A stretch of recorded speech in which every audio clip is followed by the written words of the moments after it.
सटाणा कृषी उत्पन्न बाजार समितीच्या मुख्य प्रशासकीय इमारतीस दिवंगत लोकनेते अजितदादा पवार यांचे नाव देऊन त्यांच्या कार्याच्या स्मृती जतन कराव्यात अशी मागणी राष्ट्रवादी काँग्रेस शरदचंद्र पवार पक्षाच्या वतीने करण्यात आली आहे।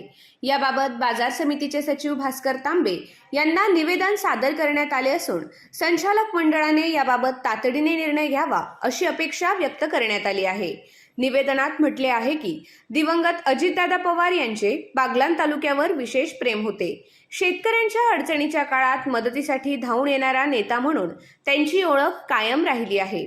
विशेषतः गारपीट, अवकाळी पाऊस व इतर नैसर्गिक संकटांच्या काळात त्यांनी शेतकऱ्यांना दिलेला आधार उल्लेखनीय होता। अर्थमंत्री पदावर कार्यरत असताना त्यांनी शेतकऱ्यांच्या हितासाठी विविध निर्णय घेत आपल्या पदाला न्याय दिला होता। बाजार समितीच्या आवारात दररोज मोठ्या संख्येने युवा शेतकरी येत असतात। नव्या पिढीला अजितदादा पवार यांचे कार्य समजावे आणि त्यांच्या स्मृती चिरंतन राहाव्यात यासाठी मुख्य प्रशासकीय इमारतीला त्यांचे नाव देण्यात यावे अशी मागणी करण्यात आली आहे।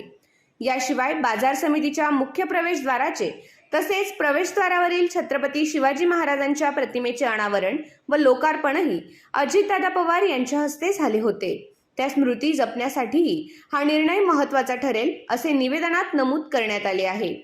यावेळी राष्ट्रवादी काँग्रेस शरदचंद्र पवार पक्षाचे माजी आमदार संजय चव्हाण, तालुकाध्यक्ष केशव मांडवडे, शहराध्यक्ष भारत काटके, माजी शहराध्यक्ष साहेबराव सोनवणे, मनोज सोनवणे, भिका सोनवणे, किरण सोनवणे, विलास सोनवणे, यश सोनवणे, मयूर अहिरे, प्रकाश सोनवणे, युवराज निकुंभ, प्रज्वल भामरे तसेच बाजार समितीचे संचालक डॉक्टर राहुल सोनवणे, किशोर खैरनार, दीपक रौंदळ, राहुल सोनवणे, काळूसाहेब जाधव आदी उपस्थित होते।